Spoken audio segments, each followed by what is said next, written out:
Hello, hello, hello, people. Back at it again. Another episode of The World is Burning. Shout out to the 600 followers that we have here. We have a nice community going on. If you're new here, we are just covering the economic issues everyone's going through, and we're going to be covering some of these collapses. Today, we're looking at missed payments. This, guys, I think is one of the things that's going to really start biting the country in the ass. Survey found that 2 million people who have missed payments did so for the first time. How many Britons have missed bill payments this year and what to do about it? More than 16 million people have missed payments on key household bills this year. 2 million of them for the first time. So these were good payers, people who had no issues before, and now they're starting to fall behind on payments, people. This isn't a good sign. This is a terrible sign. The government-backed money and pension services says 30% of British adults have fallen behind on at least one payment in 2023. 30% people. That is a third of UK British adults are now struggling to pay the bills and they're falling behind on payments. We all know once you start falling behind on payments, it's hard to get out of that cycle. Credit card repayments were the most common bill that went unpaid, followed by utilities, council tax, and bank overdrafts or loans. This one here, though, guys, you don't want to mess around with the council or they'll take your house away from you. They don't mess around these days. Mortgage meltdown. Mortgage meltdown warning as almost 500,000 will miss key payments in the next 6 months. This is unsustainable, people. 500,000 people are going to start being in arrears on their mortgages. This isn't including people who are already in arrears. This is an additional 500,000. It's out of control. People are struggling to live. My British people, you'll already be getting your emails through saying our council tax has gone up 4.99%, or your internet bills going up. So if we're already struggling and bills going up, it's gonna get rough out here. It's gonna get rough out here. Nearly 500,000 mortgage holders are set to miss a payment in the next 6 months, data shows. It's rough. That is absolutely rough. Experts attribute the ongoing crisis of debt and default to the rapid rise in mortgage interest rates driven by the Bank of England's successive interest rate hikes. So no one's helping anything here, guys.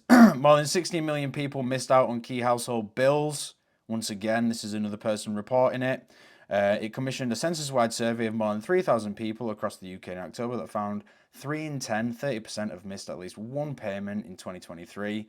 Of those, 1 in 7 said it's the first time it's happened this year. So guys, people who were good payers are now struggling to pay. 10% of adults miss payments. You know, when you start hitting these double-digit figures, guys, there's going to be some massive knock-on effects. And I found this one quite interesting as well. 1/4 of UK buy now, pay later users hit by late repayment fees. So people who are purchasing things on Klarna and these sites where you can buy now, pay later, they're now starting to miss payments, guys. So it's rough. Leave me a comment. I love hearing from the community. I absolutely love the community. Are you missing payments now? Are you struggling to get by? I haven't seen any of these videos, guys. So let's get into it and see what the world's saying.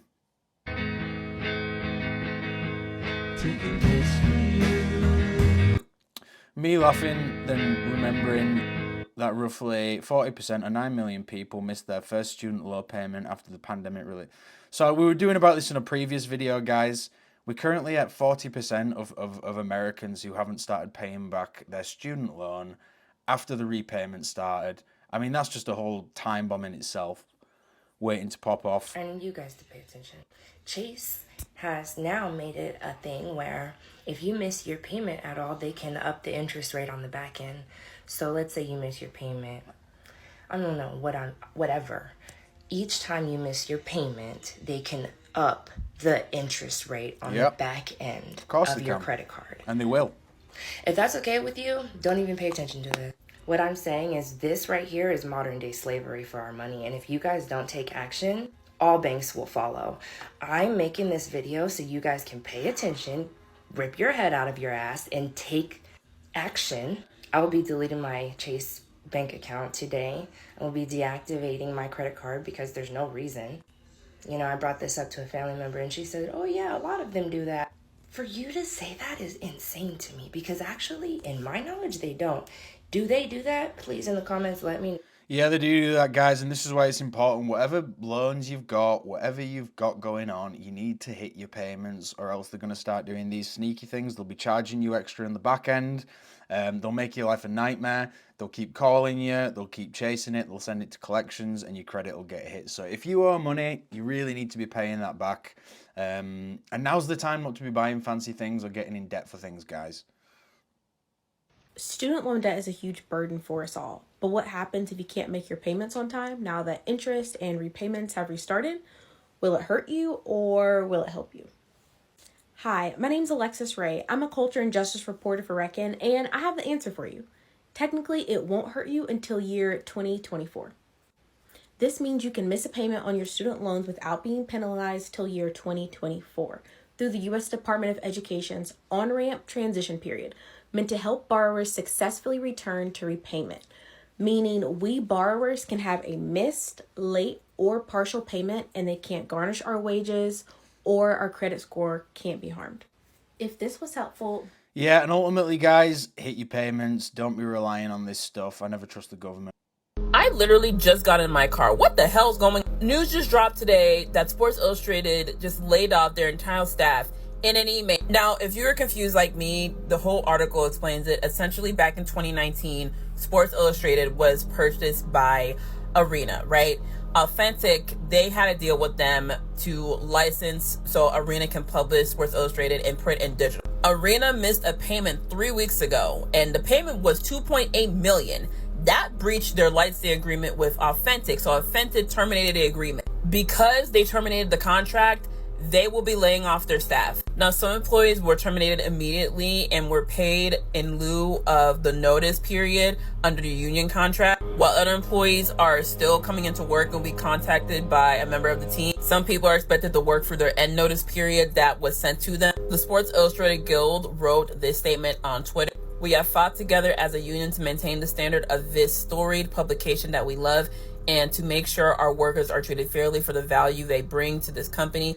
Yeah, this isn't exactly missed payments, so I'll shoot off from this one. But we've been doing a lot of videos about the layoffs, guys. Sports Illustrated isn't going to miss it. They're also going to be laying people off.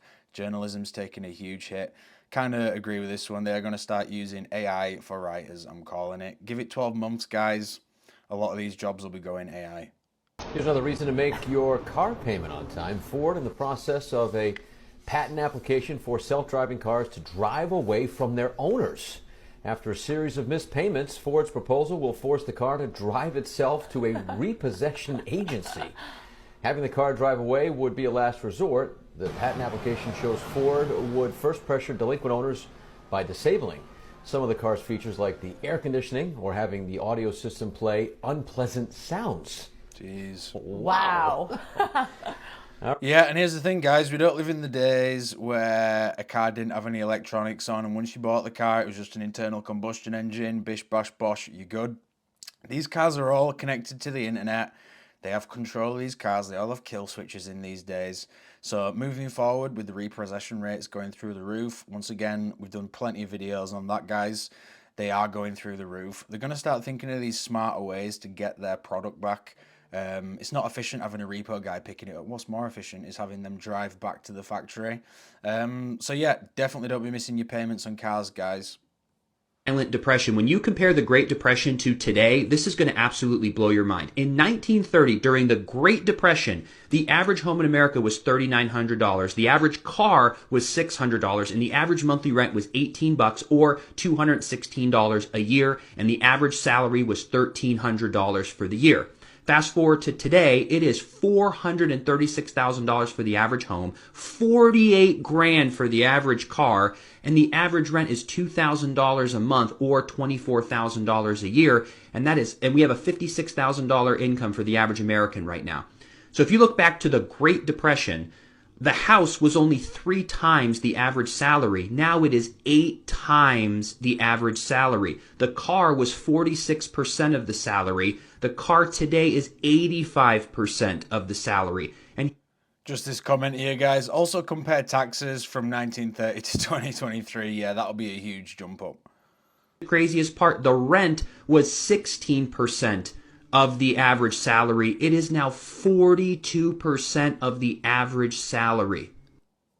We Yeah, and that's why no one can get ahead right now, guys, because the wages haven't kept up with this crazy inflation and the money's worthless these days. So the wage that you're getting isn't going to pay for any of these things these days. Pay This no reset will be a more huge in shock when Americans catch on. 2024. That's why the average person won't hear a word about the story until it's obvious to just about everyone.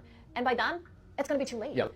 In the months ahead, central banks around the world are planning to go digital. Many of the legacy banks you've heard of, where you probably even keep your money, like Bank of America, Chase, Citi, Wells Fargo, they're about to be reset, overhauled by a new type of technology called fintech, which is short for financial technology. Yeah, can I ask you, what exactly does that mean for the banks and all of us, you and me? Essentially, it means the function of our banks is about to change. They probably won't raise public suspicion about it by changing the signs on your bank's branches, but according to my sources, the Federal Reserve will soon own all the banks, and your local branch, it's simply going to be like a licensee of the Fed. In other words, the banking infrastructure is being rebuilt from the ground up, and very few Americans are aware this is even happening. We are right on the verge of a once-in-a-generation opportunity to profit by investing in the companies that are building out the architecture for this massive shift. If they want to Yeah, and here's the thing, guys. The rate we go in, something big is going to have to happen. There is going to have to be some reset, whether it's the CBDCs. I'm not really on board with moving that way, but the governments are already moving us that way. It's probably going to happen. Your energy bills are going up? Here's what you need to know. The average home will pay 5% more for energy from January 1st. Classic. It's going from £1,834 per year to £1,928. That's an increase of £94 or about £8 per month. So not huge, right? Except winter's coming. In winter, homes use about twice as much gas and 36% more electricity than in summer. Under the previous price cap, you'd typically pay £563 for gas and electricity over the winter. Now you'll pay £593. That's £30 more. If you live in a bigger home or one with lots of occupants, you'll pay even more, about £45. In a cost of living crisis, that's just another expense that people don't need. None of us need that. Does it have to be like this? No. We should be feeling the effects of green energy and well-insulated homes, but the government sees these obvious solutions as too woke for some reason. In the autumn budget, the government utterly failed to dedicate much-needed funding to lowering household energy bills. As long as they fail to support real green policies and focus on pipe dreams like hydrogen, our bills will stay high. As Jess Ralston at the Energy and Climate Intelligence Unit said, if the billions spent subsidising gas bills in the past 2 years had been invested in insulation, we could be shielded from future volatility in gas. Yeah, and here's the thing, guys. A lot of houses in the UK are quite old houses, so a lot of them aren't up to insulation standards. I always see this, Tories out, this comment here. If you actually think Labour coming in is going to do anything different, I think you've lost the plot a little bit. Leave me a comment, guys, to all my British people watching this. Do you think Labour getting in is actually going to do anything different? I think they're both pretty much the same these days. All, got the same agenda at the end of the day. We'll watch one more, then get out, guys. This is getting ridiculous. All this is $74. I got 2 lemonades, coffee creamer, some churros, twists, some Pop-Tarts, Takis, some dog treats, and M&Ms, and water. $74, guys. This is ridiculous. I thought it was going to come out with like maybe $40. Nope. Nice to see she's gone for all the healthy options there. But yeah, guys, there's nothing in that trolley. Nothing in that trolley. It should not be $75. Leave me a comment, guys. We'll leave it there. Are you missing your payments now? Are you kind of struggling to get by, especially with these price increases? Let me know where you're at in the world, and I'll catch you on the next one. See you later. Bye.